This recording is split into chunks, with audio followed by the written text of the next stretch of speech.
e ao vivo no Instagram. Espera agora.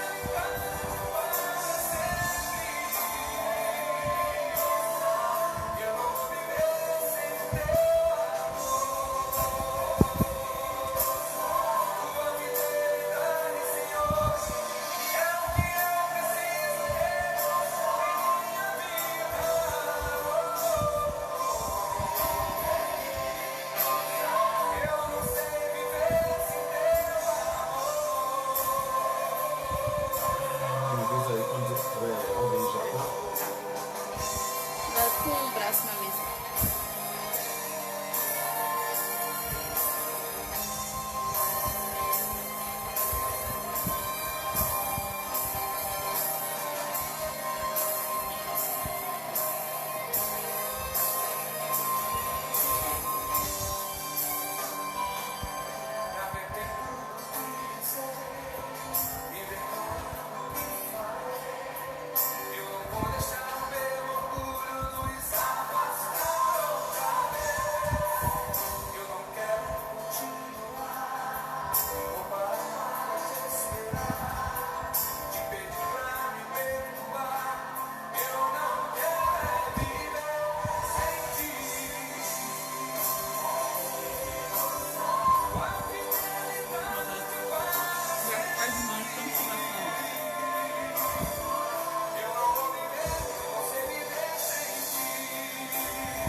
Queridos irmãos, a graça e a paz do nosso Senhor e Salvador Jesus Cristo, e uma boa noite a todos. É uma alegria poder vê-los novamente, principalmente aqueles que têm nos acompanhado, né? Que nos acompanharam numa jornada no livro do Apocalipse, semana passada, com as 7 cartas às igrejas da Ásia. E hoje nós estamos dando início toda quarta-feira, né? Assim como nós tínhamos toda quinta-feira o culto de doutrina lá na Igreja Presbiteriana de São Paulo, nós iremos fazer agora toda quarta, né? Diante de alguns irmãos que nos informaram que na quinta-feira tem aula ou acompanha algum outro tipo de estudo, alguma coisa assim, em paralelo e na vida secular. Então nós preferimos colocar numa quarta-feira. Então toda quarta-feira, a partir de hoje, nós vamos trabalhar os salmos dos degraus, né? Vamos saber o que são os salmos dos degraus, e ali a partir do salmo 120 em diante, né? Então nós vamos ver hoje o salmo 120, né? Sempre uma reflexão bem positiva e profunda da palavra de Deus, né? Acerca daquilo que o Senhor nos ensina por meio também dos salmos. E esses salmos, eles são pequenos, mas eles têm uma profundidade muito grande na doutrina, na teologia e acima de tudo na mensagem da parte de Deus para o nosso coração, para a nossa vida. São salmos práticos, né, que traz lições importantes para a nossa vida, para que a gente possa usá-las no comportamento, no nosso dia a dia, no trabalho, em casa, né, no nosso relacionamento com os vizinhos, com os parentes.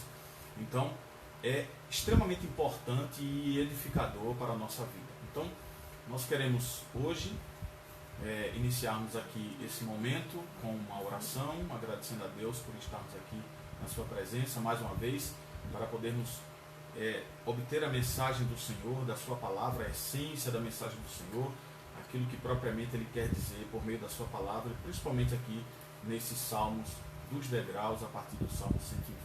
Okay? São 15 salmos daqui por diante, que toda quarta-feira, se Deus assim permitir, nós vamos trabalhar esses salmos aqui com uma reflexão curta, né? Não dá para a gente fazer um estudo profundo, uma exegese profunda, destrinchar todos os textos, versos que compõem cada salmo, mas pelo menos vamos nos deter a mensagem principal da palavra de Deus ali para a nossa vida. Então vamos orar nesse momento. Curva a sua cabeça, você que está aí na sua casa, com seus familiares, nossos amados irmãos e amigos que possam estar orando conosco. Pai querido, nós te agradecemos, Senhor Deus, pela tua graça e misericórdia na nossa vida, pelo teu amor para conosco, pelo teu cuidado. Muito obrigado, Senhor, por iniciarmos essa semana mais uma vez na tua santa e bendita presença. Obrigado pelo dia de hoje, pelo milagre da vida, por tudo o que de necessário tu concedesses a nós, pelo pão de cada dia, pelo trabalho de muitos, pelo vigor, pela saúde, por todas as coisas que vêm sobre nós, mas que o Senhor está no controle de tudo. Obrigado, Pai, por mais esse momento, a partir desta quarta-feira, para estudarmos a Tua Palavra. Nos abençoa, nos orienta, nos direciona, ilumina a nossa mente e o nosso coração, para que possamos contemplar as maravilhas da Tua lei. Que essas lições nos sirvam profundamente de edificação, né? E para muitos daqueles que não estão hábeis com as Escrituras, né? Que eles possam ouvir a Tua Palavra, Senhor, e o Senhor possa trabalhar nos seus corações para a glória de Jesus. Nós te pedimos tudo isso sob o perdão dos nossos pecados, no nome do Teu Filho Jesus Cristo. Amém. Portanto, queridos, abra a sua Bíblia aí no Salmo de número 120, um canto de romagem, pode ser chamado canto de romagem. Nós vamos ver aqui na explicação da palavra de Deus como o Salmo dos degraus, né? Vamos saber por que tem esse nome. Então, Salmo de número 120, abra a sua Bíblia, né? Se você quiser anotar alguma coisa, anotar detalhes importantes, coisas importantes que nós temos aqui nesse texto, e depois você pode até anotar alguma dúvida, alguma coisa que você queira perguntar depois, você pode anotar isso e me passar no privado a pergunta. Eu terei o prazer em responder, né, dentro de tudo que for possível. Se eu precisar de mais tempo para estudar alguma coisa mais profundamente, eu vou fazer isso, faço com todo carinho, para que você tenha a resposta certa e a gente possa aprender junto. Então, Salmo 120, por favor, deixa a sua Bíblia aberta. Eu quero iniciar com umas palavras pastorais, né? De início, o meu desejo é que essas reflexões elas direcionem o rumo da sua peregrinação, da minha peregrinação nesse mundo, né? Que nós tenhamos um sentido positivo e edificador para que possamos caminhar bem nesse mundo, tá certo? Então, cada mensagem desses cânticos antigos, eles nos levam para o alto em busca da comunhão maior com Deus, da comunhão com o Senhor. Que Deus nos ajude durante esses dias, essas quartas-feiras que vamos estudar, que o Senhor nos ajude a subirmos, né, pelos degraus de uma verdadeira espiritualidade para a glória de Jesus Cristo. Então, os salmos dos degraus, irmãos, são como um inário dentro dos salmos, né?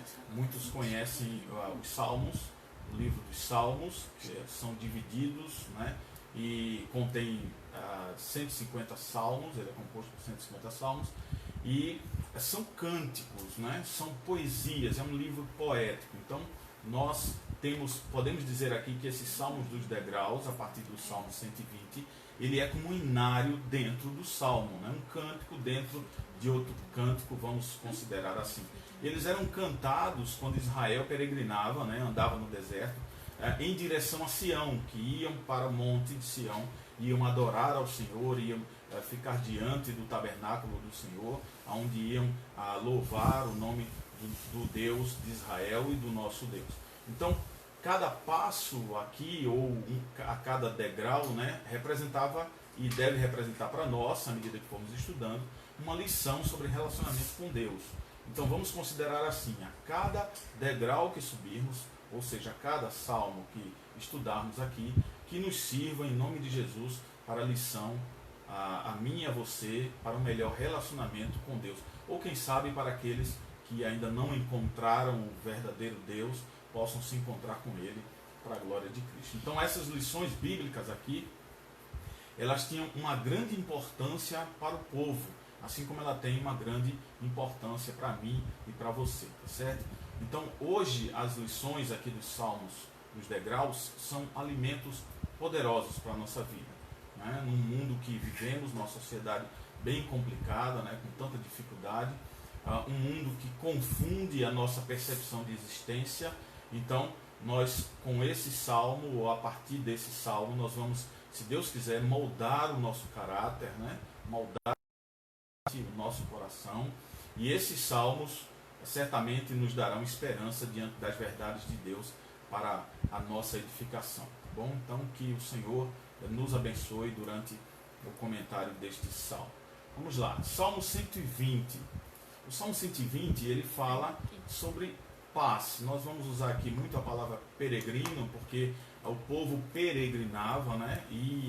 Saía do seu acampamento para peregrinar por um caminho do deserto, a chegar até o Monte Sião para adorar ao Senhor.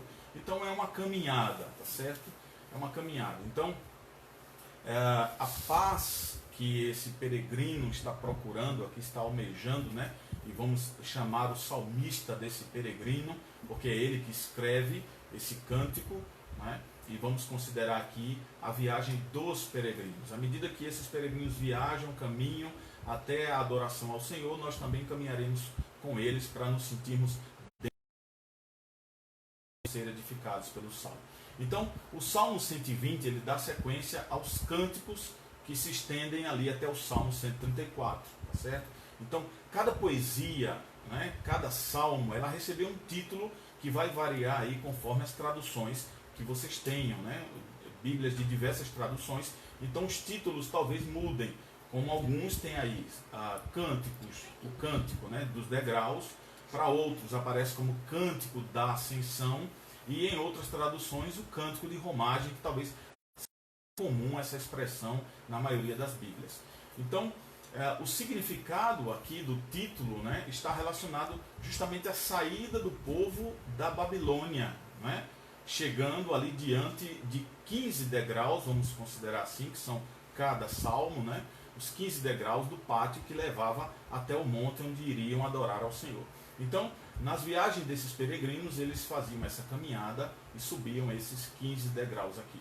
O estudo mais aceitável é que essa coleção, irmãos, de cânticos, segundo alguns estudiosos, tenha surgido com um inário para os peregrinos, né? É um inário dos peregrinos que iam a esse templo, às grandes festas que haviam no período de adoração ao Senhor. Então, um fato interessante aqui é que o Salmo, por exemplo, 120, esse que estamos vendo, o 124, o 125, o 130 e o 131, eles não estão dados apenas esse, tá? Quando a gente lê e vai estudar mais a fundo, né, a parte histórica, a parte exegética, a parte hermenêutica dele, nós vamos perceber que não há uma ligação direta com relação a essa peregrinação.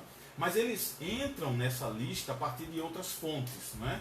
Eu não tenho como citá-las aqui agora, em outro momento nós podemos fazer isso, mas eles se encaixam nesses cânticos dos degraus por outras fontes, ok? Então, a maioria das partes desses salmos, eles refletem um padrão de vida da sociedade depois do exílio, né? O que a gente chama de pós-exílio, né? Então, mesmo que alguns sejam de uma origem anterior a esse exílio, certo? Vamos entrar em algumas características importantes com relação a esse salmo aqui. Deixa a sua Bíblia aberta e vá acompanhando aí verso por verso, não versículo, ok? O livro dos Salmos, e ele é chamado de verso porque é um cântico, são poemas, é poesia. Então a gente usa a expressão verso e não versículo. A primeira característica aqui do Salmo 120 está aí nos versículos 1 e 2, né?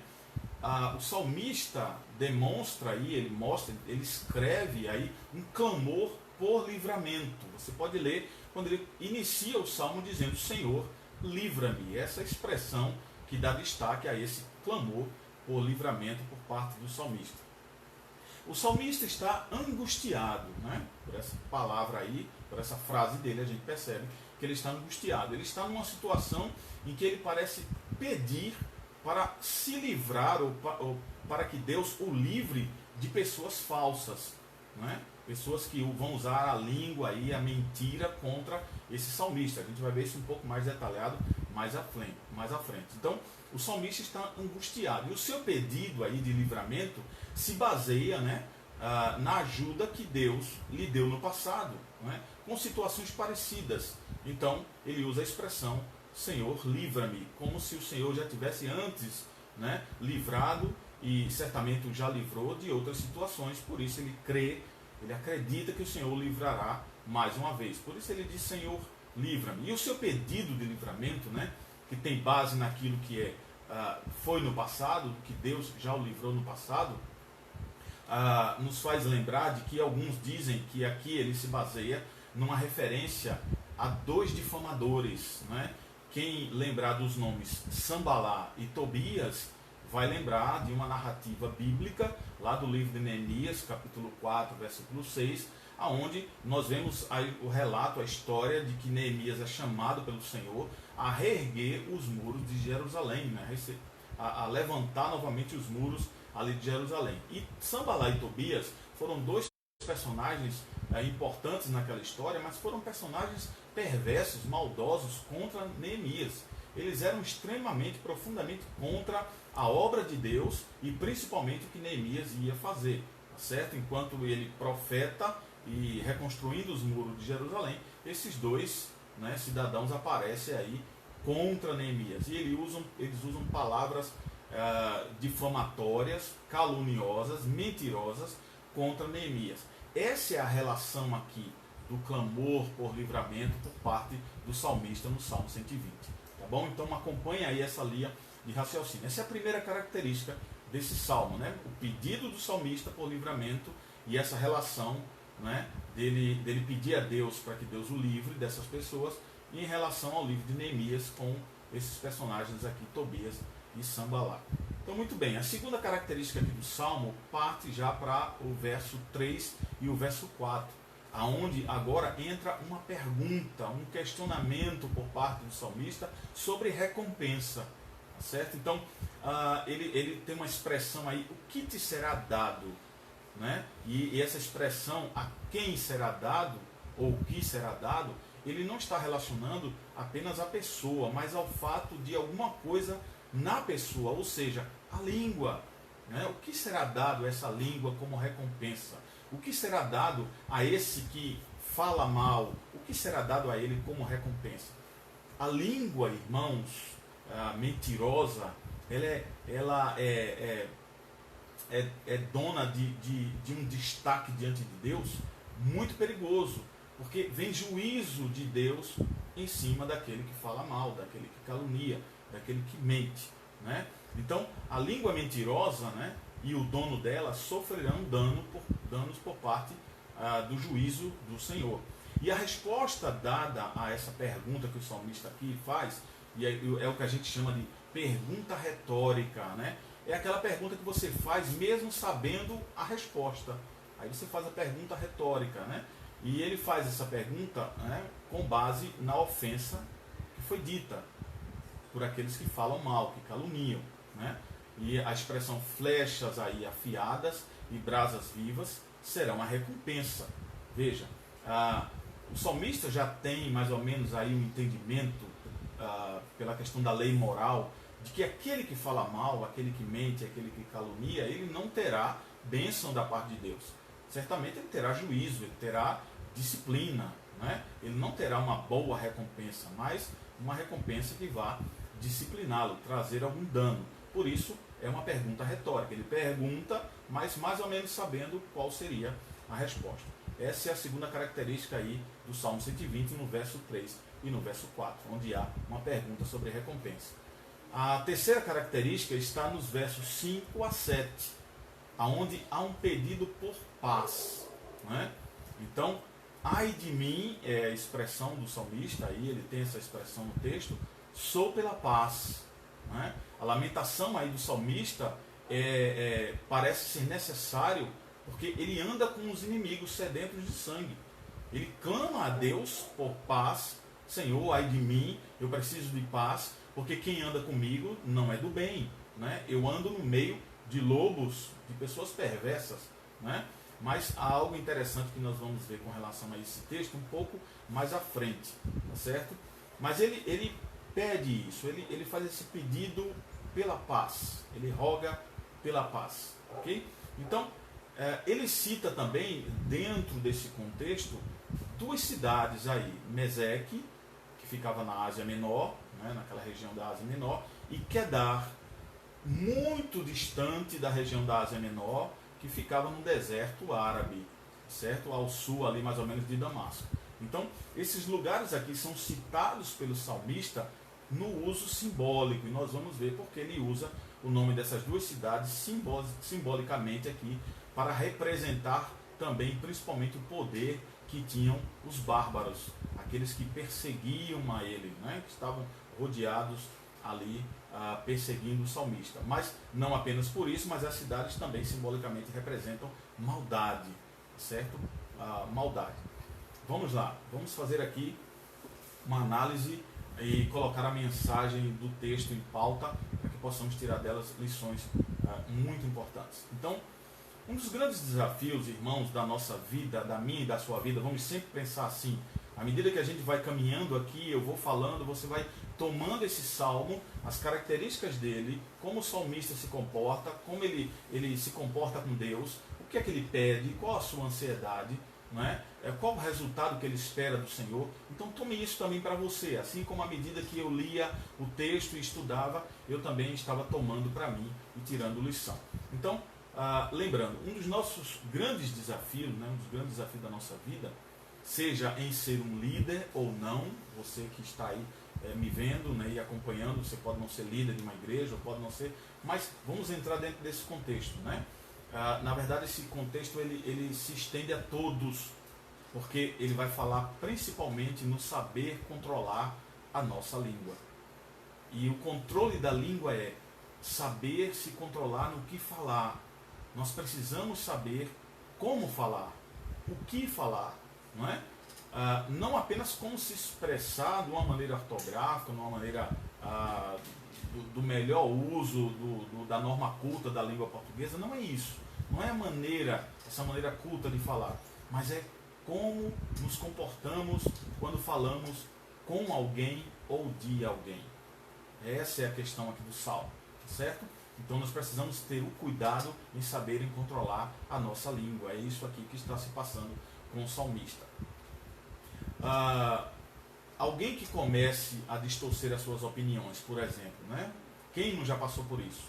Você, no seu trabalho, na sua escola, na sua vizinhança, ou no meio dos seus familiares, né? De repente você começa a perceber que algumas pessoas, né, muito próximas a você ou não, elas começam a distorcer as suas opiniões, distorcem o seu ponto de vista, né? Principalmente na frente dos outros, né? Trata você mal na frente dos outros, dizendo calúnias, dizendo mentiras, afirmando coisas que você não disse, dizendo que você disse, ou coisas que você falou a verdade, a pessoa foi lá e disse que você não falou a verdade, usando sempre de mentira para com a sua pessoa, sempre dizendo, é mentira dela, mentira dele, isso aí não foi isso não, a verdade não foi essa, e você sabe que foi a verdade, né? E essa pessoa continua a lhe difamar. Então, essas sementes aqui de calúnia, elas certamente, irmãos, irão germinar e se transformar em falsas acusações. Já percebeu? Aquela pessoa que vai tentando minar o seu caminho, minar a sua vida, e vai soltando setas, vai colocando pedras ali no seu caminho até você cair numa grande armadilha e, se possível, morrer. Então, isso é o que as pessoas acreditam, né? Estar sofrendo, né? E de fato acontece com muita gente. E na maioria das vezes você não faz nada, ou nem consegue se defender. Passou por essa situação? Na vizinhança, alguém caluniar você, dizer coisas contra você, espalhar um mal contra você, e você fica tão atônito, sabe? As inverdades são tão grandes e horríveis que você não consegue nem se defender, né? Ou a enxurrada de informações falsas, caluniosas contra você, né, lhe deixam tão mal, tão doente, que você mal consegue se defender. Ou você talvez não tenha nem espaço para isso. Você tenta argumentar, mas aí as pessoas já não acreditam mais em você, já dão descrédito e já viram as costas e já abandonam e já deixam você sozinho. Então quem certamente não passou por uma situação assim, né? Você fica, sabe como? Você fica preso nas correntes da mentira, sem poder se movimentar. A mentira não é sua, mas ela lhe cerca de uma maneira que você, como vítima, né, difamada, acaba por ficar presa naquelas palavras. Você não consegue revidar, você não consegue se mover dali. Então, alguns de nós, certamente alguns de vocês, sabem do que eu estou falando e nesse momento talvez estejam se identificando com essa afirmação e com essa situação, certo? Você já se sentiu preso na cadeia de palavras, numa cadeia, em correntes de palavra? Pessoas que falaram todo mal contra você, que você não conseguiu se soltar, não conseguia se mexer, né? Ficava numa situação impotente de tentar dizer que aquilo não era verdade, era mentira, e que você não era falso, e que você não tinha feito isso ou aquilo, não tinha dito isso ou aquilo, mas a rede de intrigas foi tão grande, foi tão perversa, que você não conseguia nem se defender. Então, o Salmo 120, irmãos, fala sobre essa situação aqui dolorosa em que o salmista está passando, tá certo? O salmista começa dizendo: na minha angústia clama ao Senhor e Ele me ouve. Veja aí o verso 1 do Salmo 120. Né? Essa é a expressão aqui forte do salmista. Aqui ele está resumindo a sua agonia profunda em 3 palavras que eu quero destacar aqui para você. A primeira, ele resume essa dor, né?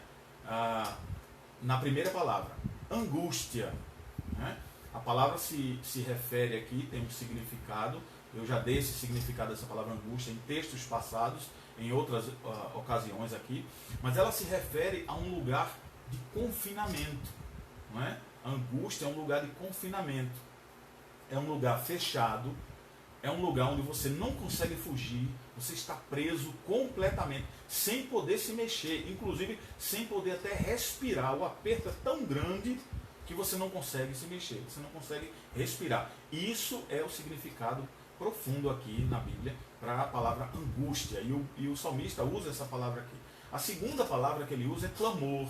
Né? Ele clama a Deus aqui, porque ele demonstra aqui saber, ter a plena certeza de que ele não podia resolver essa situação sozinho, daqueles que falavam dele, e de que ele não poderia revidar, não tinha condições, porque estava tão angustiado pelas mentiras, pelas calúnias, que ele não podia se movimentar, não tinha nem como se defender. Ele ficou sozinho nessa situação aqui, tá certo? Então, isso mostra aqui no clamor a situação que estava além das suas forças. Ele não podia resolver, ele precisava de alguém para resolver por ele. Né? Então, o que ele faz? Ele busca Deus. Ele busca o Senhor como a sua única esperança, como o seu único momento de se libertar daquele momento de angústia, daquele momento de prisão. E a última palavra, que é a terceira, é atender. Né? Ele diz que Deus atendeu a sua oração. Então ele estava angustiado, ele clamou e Deus atendeu a sua oração. Então, é assim aqui que o salmista no texto resume a sua situação. Angustiado, né? Sabe que não pode resolver sozinho, ele clama e Deus atende a sua oração. Então, essa experiência aqui do salmista nos leva a 3 perguntas, que rapidamente quero fazer aqui para você. 3 perguntas. O que gerou a angústia do salmista? Né? Você quando lê o texto, o que foi que gerou a angústia dele? Por que ele chegou naquele estado? Segunda pergunta. O que ele disse exatamente a Deus quando ele clamou? O que foi que exatamente o salmista dirigiu? Quais foram as palavras que ele dirige ao Senhor? Qual foi a sua necessidade que ele dirige para Deus? E em terceiro, qual foi a resposta de Deus ao salmista? Agora, essa resposta, irmãos, é onde está o segredo desse salmo. Essa resposta é onde eu quando estava estudando o texto, sabe, fiquei surpreso, porque é uma resposta surpreendente quando a gente lê o texto, porque a gente não espera o que Deus vai fazer. A gente não espera pelo que Deus vai fazer e responder. Quando lemos os salmos, esse salmo, nós lemos, entendemos e esperamos uma resposta de acordo com o que a gente acha. Deus dá uma resposta a esse salmista surpreendente. E você vai se surpreender com a resposta de Deus essa noite aqui conosco. Vamos caminhar, vamos para frente. A resposta a toda a angústia do salmista, ela vem a partir do verso 2. Olhe para a sua Bíblia aí no verso 2. A resposta a toda a angústia do salmista vem aí a partir do verso 2. Quando ele diz assim: Senhor, livra-me dos lábios mentirosos, da língua enganadora. Esse é o pedido, o clamor de livramento do Senhor para com a situação que ele estava passando. Certamente já foi frase da minha e da sua oração em alguns momentos. Quando passamos por situações assim, a gente se ajoelhou, entrou no quarto, chorou: Senhor, livra-me dos mentirosos, das pessoas que mentem contra mim, gente que está me caluniando. Livra-me, Senhor, da língua enganadora, daquela língua que traz engano, que traz deturpação daquilo que eu não havia pensado, daquilo que eu não havia dito, daquilo que eu não havia feito. A gente vai ver a resposta a questão da angústia do salmista aqui com relação ao verso 2. Senhor, livra-me dos lábios mentirosos e da língua enganadora. O problema do salmista é que estão aqui falando o que dele? Mal. Estão falando mal dele. Nós vamos aqui diagnosticando, você vai diagnosticar junto comigo, o problema do salmista. Qual é o problema dele? Estão falando mal dele, não é? Apesar de, quando lemos o texto, não sabemos exatamente o que as pessoas estão dizendo, aqueles que estão falando contra ele, o que é que estão dizendo, né? Qual as palavras que estão indo contra ele? Certamente, como não há esse texto aqui do que estão falando, mas o que estão falando contra ele, a gente consegue mais ou menos ter a ideia certa pelo que ele diz: Senhor, livra-me dos lábios mentirosos. Então, estão falando mentiras, não sabemos quais, mas estão falando mentiras contra ele. Livra-me da língua enganadora. Então estão deturpando o salmista, estão inventando males contra ele, inventando calúnias, que a gente não sabe quais foram as calúnias, mas que estão fazendo isso com ele. Então esse é o mal que nós descobrimos contra o salmista. Tá certo? Certamente são mentiras, falsa acusação, fofoca, não é? Distorção daquilo que ele diz ou pensa. Diante disso, você agora entende a angústia do salmista. E você certamente vai lembrar de momentos de angústia, né, seu e meu, quando também falaram coisas ruins contra nós, né, mentiras contra nós. Essas pessoas aqui destruíram a reputação do salmista. Né? E por quantas vezes já não tentaram destruir a sua reputação, o seu bom nome, a sua moral, né? a sua fidelidade, né? A sua honestidade. Talvez quantas vezes algumas pessoas não tentaram derrubar isso, destruir a sua reputação. Além de tudo aqui do salmista ter a sua reputação destruída com aqueles que falam contra ele, além de tudo ele se sente incapaz de revidar. Essa é a parte mais angustiante quando eu li o texto. Não só as pessoas falam mal contra você, você não consegue revidar. Você já fica angustiado porque são mentiras e depois você se angustia porque não consegue revidar, não consegue ir lá dizer que é mentira tudo aquilo que estão dizendo contra você. E você certamente já se sentiu incapaz de revidar nessa situação. Né? Nós aprendemos, por exemplo, algumas frases aí quando éramos crianças, e você vai lembrar disso, né? Do tipo, paus e pedras podem me ferir, né? Mas palavras não. Quem não já ouviu isso? Mas está errado. Se você for analisar direitinho essa frase, e diante do texto do Salmo 120, você vai ver que essa frase está errada. Palavras podem causar mais estragos do que agressões físicas, do que pau e pedra. Podem ferir muito mais, podem adoecer muito mais, podem levar a pessoa à morte. Não é? Você concorda comigo com isso? Podem até alejar sentimentos e emoções para o resto da vida.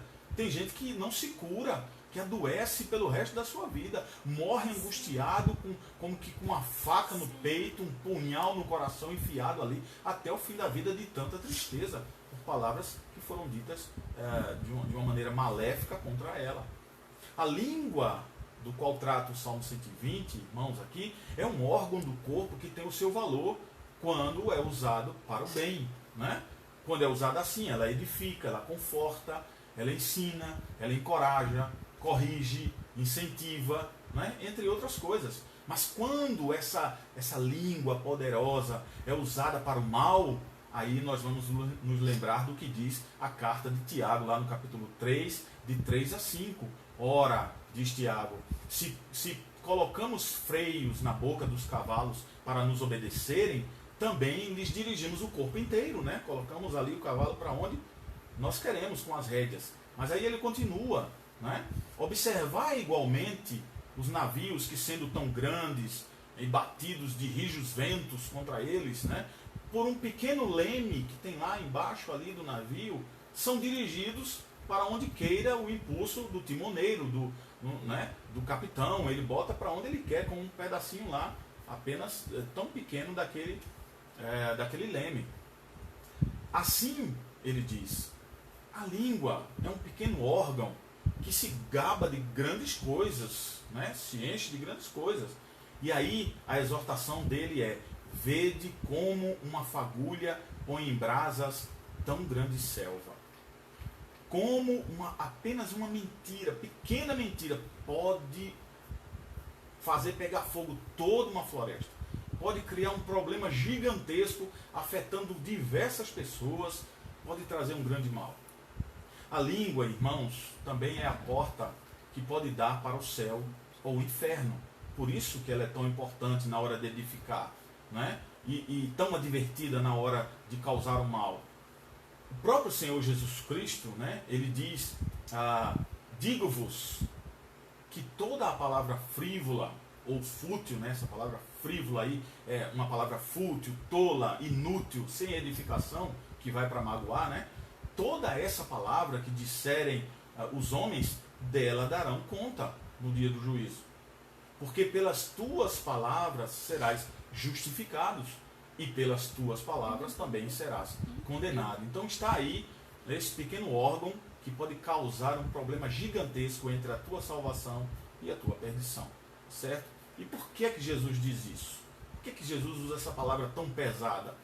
É porque as palavras, irmãos, são o termômetro do coração. São o termômetro do coração. Não é? O que também aqui prova o porquê de não controlarmos a nossa língua. Por quê? É porque também não podemos mudar o nosso coração. Se não podemos mudá-lo, a nossa língua será incontrolável. Se não podemos mudar o nosso coração para o bem, a nossa língua será incontrolável para o mal. Não é? Então Deus é quem faz essa mudança, não somos nós. Ele faz essa mudança através do Evangelho do seu Filho Jesus Cristo. E um detalhe aqui, o salmista se dirige aqui a Deus, né, o chamando de Senhor, com relação a essa falta de controle do seu próprio coração. Ele o chama de Senhor porque ele trata Deus com esse senhorio, porque ele o descreve como Senhor de toda a existência e de toda a eternidade. É assim que a Bíblia destaca Deus para nós, como lá em Êxodo 3,14 e Isaías 57,15, textos em que vão falar da grandeza de Deus, da eternidade de Deus, do Deus todo-poderoso e soberano, Criador dos céus e terra e dono de todas as coisas. Só Ele é que tem o poder para mudar o coração humano. Certo? Então Tiago 1,17, né, também expressa essa questão, que tudo foi criado por Ele e para Ele. Né? Paulo em Romanos também não deixa de falar, lá em Romanos 11,36, né, que esse Deus é o Deus poderoso em que todas as coisas foi feita por meio dele e para Ele. Também elevando a grandeza de Deus aí soberanamente. É esse Deus, ou é a esse Deus que o salmista invoca. O salmista não chama qualquer Deus para ajudá-lo diante das calúnias e difamações que ele não pode revidar. Ele chama o Deus Todo-Poderoso. Diante dos textos que vimos aqui, nós vamos à resposta de Deus acerca do que o salmista pergunta, né? Daquilo que ele pede, daquilo que ele clama. Qual a resposta de Deus ao salmista? Esse é o grande interesse durante esse tempo aqui que nós estamos passando, de você e meu também, quando eu estava estudando aqui. Qual foi a resposta de Deus? A resposta de Deus, meus queridos, é a mais improvável para mim e para você. A resposta de Deus foi a mais improvável para o salmista, certamente. Né? Eu não conheço o coração do salmista, eu não sei o que ele pensava naquele momento quando ele escreveu esse salmo, mas certamente ele ficou admirado e surpreso com a resposta de Deus, assim como eu e você ficamos e ficaremos ainda mais essa noite.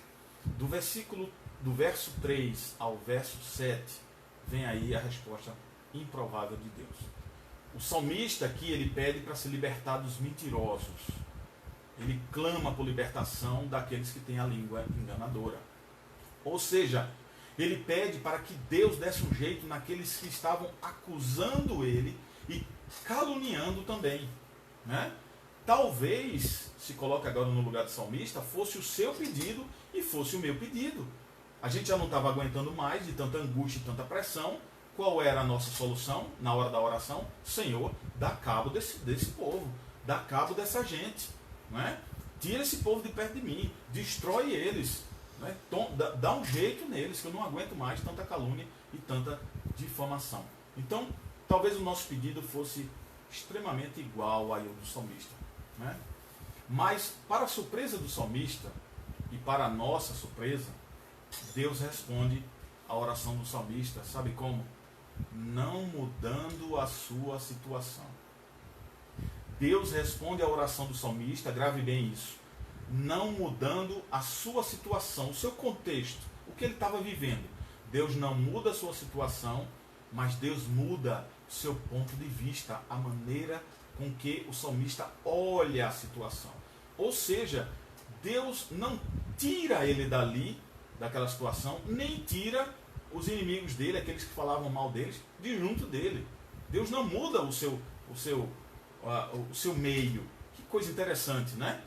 Mas Deus muda como o salmista deveria enxergar a situação, né? Deus responde a sua oração, não tirando ele do problema, mas libertando e livrando o salmista dele mesmo. Foi surpresa, né? Para mim e para você. Deus não muda aquela situação dele, mas Deus faz com que ele olhe a situação com a outra perspectiva. E esse olhar do salmista é Deus responde a ele, livrando o salmista do próprio coração dele, do seu próprio coração. Como é isso? Não estou entendendo. Como é que se deu essa situação? Por que Deus respondeu desse jeito? O salmista pede uma coisa e parece que Deus respondeu outra, né? Não foi da maneira como esperávamos, da maneira como eu e você queria, ou talvez que o salmista esperasse a essa resposta. Como é que é isso? Deus não livra o salmista dos seus problemas, mas o livra de guardar no próprio coração a amargura, o ódio, a vingança. Deus livra o coração do salmista dele ser vingativo, dele devolver aqueles que falam mal dele com a mesma moeda, que ele cotovele eles, que ele faça uma armadilha igual a que aqueles fizeram com ele. Deus o guarda disso. Deus capacita ele para buscar paz, é o que ele vai pedir aí depois, né? Ele pede paz e Deus o capacita a ter essa paz, né, para com aqueles que falam mal dele. Olha que coisa. E o salmista deixa muito claro aí nos versos 3 a 7. Né? 3 a 7. Eu quero ler rapidamente aqui para você. 3 a 7. O que te será dado ou o que te será acrescentado à língua enganadora, com relação à língua, ao que diz, e eu vou explicar isso aqui. Setas agudas do valente, brasas vivas de zimbro. Ai de mim, que peregrino em Meseque e habito nas tendas de Quedar, já há tempo demais que habito com os que odeiam a paz. Olha a queixa do salmista. Já faz muito tempo que eu estou com eles, que eles falam de mim, e nem eu saio deles, nem eles de mim. Eu não aguento mais essa convivência, está difícil, eu não suporto mais, né? Sou pela paz, ele diz, eu quero paz, e eu sou pela paz, mas quanto mais eu quero paz e quanto mais eu falo, eles teimam em querer a guerra. Olha que situação terrível do salmista, certo? Mas vamos lá, a mensagem de Deus, vamos à mensagem central agora, para a gente caminhar ao final aqui. Estamos caminhando ao final. A mensagem de Deus no Salmo 120 se resume em 3 lições para o salmista e para nós. Vamos aprender, preste bem atenção, para não perder a essência desse aprendizado, essa lição extremamente importante para mim e para você, e como ela é importante para o nosso dia a dia, com relação àquilo que falamos, com relação àquilo que ouvimos. e o nosso comportamento como cristão, onde estamos inseridos. A mensagem de Deus, irmãos, aqui no Salmo 120, se resume em 3 lições. A primeira delas, o salmista, assim como eu e você, espera a justiça da parte de Deus. Ponto. Ele clama e espera uma resposta, espera que Deus haja com justiça. Está lá nos versos 3 e 4, né? Onde ele vai falar da língua, onde ele diz: que te será dado ou que te será acrescentado, ó língua enganadora? Setas agudas do valente e brasas vivas de zimbro, não é?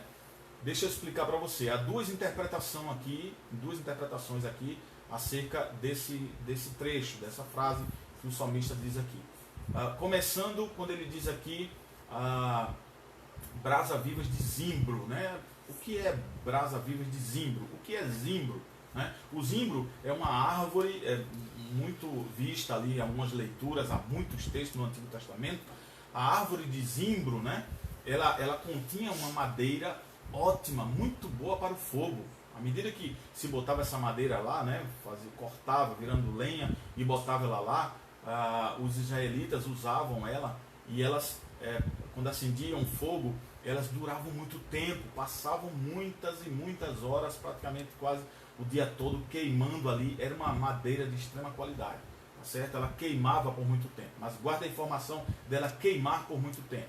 Então, o salmista aqui usa essa figura para mostrar o poder de destruição. Relaciona agora comigo. Ele usa essa figura aqui do zimbro, né, que queimava por muito tempo, para mostrar o poder de destruição das flechas inflamadas. Aquilo que as pessoas diziam eram tão inflamados, queimava por tanto tempo, que causavam uma destruição total.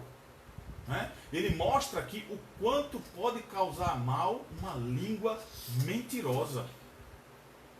Eu lembro-me de uma frase, segundo algumas pessoas dizem que foi dita por a Madre Teresa de Calcutá, em que fizeram uma pergunta a ela, dizendo: Madre, qual é a pessoa mais perigosa desse mundo? E ela tinha dito que a pessoa mais perigosa desse mundo seria a mentirosa. Né? Essa pessoa, ela destila um veneno mortal. A mentira é venenosa. A mentira é mortal. Né? Satanás é o pai da mentira e ele foi falso e mentiroso desde o princípio. Então, vemos aí a gravidade do que é a mentira na vida das pessoas. Então, o salmista usa essa figura de linguagem do zimbro, que é uma árvore, pegam sua madeira como lenha, coloca para botar fogo lá, e esse fogo dura muito tempo. Aí ele relaciona com isso, né? Com as flechas inflamadas das pessoas. Aquilo que elas dizem é de tanta maldade que queimam como zimbro, dura. A mentira dura por muito tempo e machuca bastante e faz muito mal. Né? Uma outra interpretação aqui é que o salmista, né, certamente talvez tenha usado essa imagem para mostrar a destruição causada na própria língua mentirosa. Né? Entenda agora. A interpretação é a língua que causa o mal. A segunda interpretação é o mal que será causado na língua mentirosa. Não é? E ele está relacionando isso, claro, ao juízo de Deus. Ele diz que o juízo de Deus, aí ele usa a outra frase aí, setas agudas do valente, né? O juízo de Deus será como as pontudas, né? Como as pontudas ou pontiagudas flechas de um guerreiro, como brasas ardentes do zimbro. Ou seja, o juízo de Deus sobre aqueles que falam mal e mentem e caluniam será tão destruidor quanto o mal que é dito contra outra pessoa. Certo? Então a língua, ela não receberá o bem quando ela falar mal, ela receberá juízo de Deus. O salmista aqui vê a ação da justiça de Deus quando diz: o que te será dado ou o que te será acrescentado, ó língua enganadora? O que Deus te dará de bom? O que Deus te acrescentará de edificador quando tu mentes? Coisa alguma.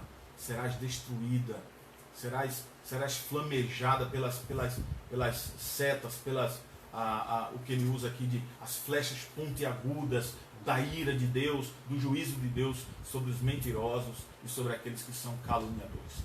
Essa é a primeira lição que ele nos traz aqui. A segunda lição, o salmista aqui deseja paz. Né? quando ele diz lá, ai de mim, peregrino em Meseque, né? A lição de paz, ele diz, ai de mim que peregrino em Meseque e habito nas tendas de Quedar. Já não há tempo demais que habito com os que odeiam paz, né? Sou pela paz, é o texto. Quando, porém, eu falo, eles teimam pela guerra. Eles insistem. Está aí os versos 5 ao verso 7. Queridos, o salmista aqui, ele se lamenta em morar em Meseque, que fica na Ásia, e se lamenta também em morar em Quedar, que fica na Arábia. Bom, como é que pode isso, ele estar morando em 2 lugares ao mesmo tempo? Né? Mas vamos entender. Na verdade, ele está usando aqui essas 2 cidades como metáfora. Né? O uso da metáfora na Bíblia, principalmente no Novo Testamento também, que é muito cheio e rico dessas informações, pelo próprio Senhor Jesus, quando ele usa de metáfora para com ele mesmo, eu sou a porta. Jesus não é uma porta, mas ele usa a metáfora da porta para a passagem daqueles que entram por ele. Né? Eu sou o bom pastor. Né?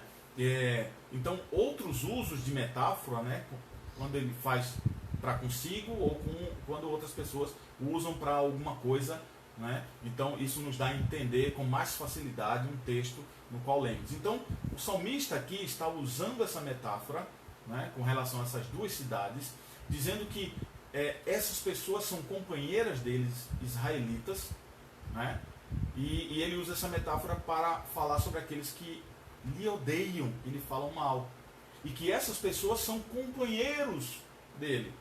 É gente conhecida, são israelitas também.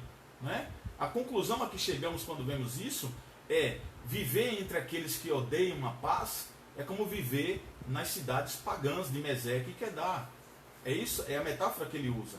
Né? Os pagãos que existiam em Meseque e em Quedar, né? Maus, perversos, né? Com suas idolatrias e falando mal, né? E sendo contra Deus, e sendo contra aqueles que são de Deus. Então ele usa essa metáfora de falar de 2 cidades que são ruins, que são terríveis, né? Cidades de não cristãos e ali muitos perversos, certo? E mesmo diante da frustração aqui do salmista, ele não paga o mal com o mal, ele não devolve na mesma moeda. Essa é a grande questão para nós hoje. O quanto e por quantas vezes o desejo do nosso coração foi de revidar, foi de dar o troco, né? Então ele aqui não paga o mal com o mal, mas ele tenta viver bem entre os seus inimigos, esperando com paciência em Deus. Por isso que ele usa a expressão de que ele é de paz, ele quer a paz, mas quanto mais ele fala em paz e ele quer estar bem, eles não querem paz. Eles querem continuar caluniando e mentindo contra ele. Eu quero fazer uma aplicação final aqui, irmãos, para que a gente possa fechar aqui a conclusão, fazer a conclusão desse texto do Salmo 120, nos lembrando que é assim que Deus responde à oração do salmista, né? Livrando ele do próprio coração e não dando cabo dos inimigos ou tirando ele do meio de onde ele está, né? Nos fazendo lembrar que Deus não afasta os nossos inimigos, nem sempre ele afasta os nossos inimigos, né? Como não afastou aqui do salmista, nem tirou o salmista do meio deles, assim como também não nos tira do lugar onde estamos, da vizinhança onde estamos, da comunidade, do trabalho, da faculdade, seja de que meio onde você esteja, nem sempre você vai sair de lá. Deus livra o coração do próprio salmista de pecar. Deus livra o nosso próprio coração de pecarmos contra o próximo e contra, acima de tudo, contra Deus. Né? Ele livra o salmista aqui de desejar o mal para com seus inimigos. Né? Lembra-se da face. Se alguém bater na tua face, dá outra. Né? Olha aí o ensino de Jesus aqui, nos confortando e tendo como base aqui para as palavras do salmista. Nós precisamos também, assim como o salmista, sermos libertos disso. Né? Quando sofremos calúnias, quando sofremos mentiras, né? Muitas vezes aqui queremos devolver na mesma moeda, queremos cotovelar do mesmo jeito, atacar com uma lança, darmos cabo da vida dos outros, né? Depois de sofrermos algumas injustiças. Né? O nosso desejo é de guardar muitas vezes a ofensa para o dia da vingança, né? Aquele prato da vingança que muitos dizem que o prato da vingança se come frio, né? Uma expressão extremamente pesada. Então não podemos guardar a ofensa para que no momento oportuno venhamos a dar o troco, seja ele na mesma medida ou em maior quantidade. O apóstolo Paulo nos advertiu contra isso também, além do salmista aqui, né? Além de Tiago, que lemos, né? Neemias na situação lá com os seus inimigos. Paulo nos adverte dizendo assim: não torneis a ninguém mal por mal. Esforçai-vos por fazer o bem perante todos os homens. Se possível, quando depender de vós, olha só, se possível, quando depender de vós, é porque pode depender completamente de você ou depender em parte. Então pegue essa parte em que ele diz aqui, se possível, quando depender de vós, mesmo numa porcentagem pequena, tende paz com todos os homens. Não vos vingueis a vós mesmos, amados, mas dai lugar à ira. E essa expressão aqui de dar lugar à ira, né? A gente vai entender rapidamente agora, que eu vou dizer para vocês, porque está escrito, diz aqui: a mim pertence a vingança e eu é que retribuirei, diz o Senhor. Está aqui a resposta. Pastor, mas Paulo está dizendo aí, dá lugar à ira. Calma, mas não é a sua ira, não é a minha ira, não é a ira do salmista, não é a nossa vingança, não é a nossa justiça, mas dá lugar à ira de Deus. Ou seja, faça feito salmista, vá lá para o verso 1 e clame ao Senhor: Senhor, está em tuas mãos os meus inimigos, está em tuas mãos aqueles que estão caluniando contra mim, não é? Está em tuas mãos aqueles que estão inventando mentiras contra mim, que querem ver o meu mal e até o meu fim. Dai lugar à ira dele, porque ele fecha o texto aqui dizendo: a mim pertence a vingança. Isso é uma expressão de Deus. A Deus pertence a vingança, ele é que vai retribuir, diz o Senhor, porque ele retribui justamente. Então, irmãos, no final aqui, o desejo do salmista na sua oração, né, é que ele ora para que os mentirosos os deixem em paz. E ele se recusa a se vingar deles, querendo viver em paz e entregar a sua situação nas mãos de Deus. Por quê? Porque só Deus sabe resolver da melhor maneira possível e sabe resolver da maneira justa. Não pela nossa justiça, mas pela justiça do Senhor. Então eu concluo aqui, irmãos, dizendo que nós vemos aqui no final de tudo, né, que esse salmo, no final dele, acaba nos levando a Cristo. Acaba por levar você, né, que está passando por essa situação, a Cristo. Né? Pois o Evangelho, segundo Mateus 27, 39 a 40, vai nos relatar que Jesus, ele passou por uma aflição bem parecida, né? E talvez bem pior, que certamente foi bem pior, né? Por causa de um povo que falava de mal dele. Aquele mesmo povo que, quando ele entra em Jerusalém, estão lá clamando a sua entrada, é o mesmo povo que está lá diante de Pilatos pedindo a sua crucificação. Então Jesus passa por essa situação. Eles zombavam dele, distorciam as suas palavras, né? Escribas e fariseus, doutores da lei, né? Os judeus do templo o acusaram de violar a lei do Shabat, que era o sábado, né? A lei do sábado, para não se trabalhar ali no sábado, era o sábado sagrado dos judeus. Então eles acusaram Jesus de violar o sábado, o acusaram de rejeitar a lei, de desonrar o templo, né? Disseram que Jesus servia ao diabo, disseram que as coisas que ele fazia de milagres era por parte de Beelzebu, e que Jesus apoiava os romanos, né? Não apoiava os judeus, o acusaram de blasfêmia, além até de ter zombado dele na cruz. Ele foi zombado na cruz. Até no último momento o Senhor é zombado por aqueles que passavam ali, né, balançando a cabeça, dizendo: você não é o Deus, você não é o Todo-Poderoso, você não é aquele que disse que derrubaria esse templo e em 3 dias iria reerguer. Cadê? Salva-te, não consegue nem sair daí. Como é que Cristo reagiu a tudo isso? Como é que ele ensinou o salmista a reagir a tudo isso? Como é que ele ensina a mim e a você a reagirmos a tudo isso? Diz a palavra do Senhor: pois ele, quando ultrajado, não revidava com ultraje. Quando maltratado, não fazia ameaças, mas entregava-se àquele que julga retamente. O próprio Filho de Deus se colocava nas mãos do Pai. Continuando o texto: carregando Ele mesmo em seu corpo sobre o madeiro os nossos pecados, para que nós, mortos para com os pecados, vivamos para a justiça. Por suas chagas fostes sarados, diz o Senhor. Com isso, Jesus Cristo nos mostra que Ele nos dá condição de fugir das armadilhas, de fugir das mentiras, de fugir da maldade de muitos contra nós e das prisões das palavras que eu falei no início, das quais somos muitas vezes injustamente acusados. Mas como assim acusados? E como assim o Senhor nos dá condições de sairmos dessa situação? Cristo nos dá, irmãos, a capacidade de perdoar aqueles que odeiam a paz. Por mais que o salmista estivesse dizendo ali no texto, eu quero paz, eu sou da paz, mas eles não dão trégua. Eles querem guerra o tempo todo. Mas o Senhor deu capacidade a esse salmista de permanecer na paz, pregando a paz e sendo da paz, mesmo que os outros não queiram, que queiram guerra. Cristo dá a mim, a você, a sua igreja, e todo aquele que se dobrar aos seus pés e confessar o seu nome, a capacidade de perdoar aqueles que nos odeiam.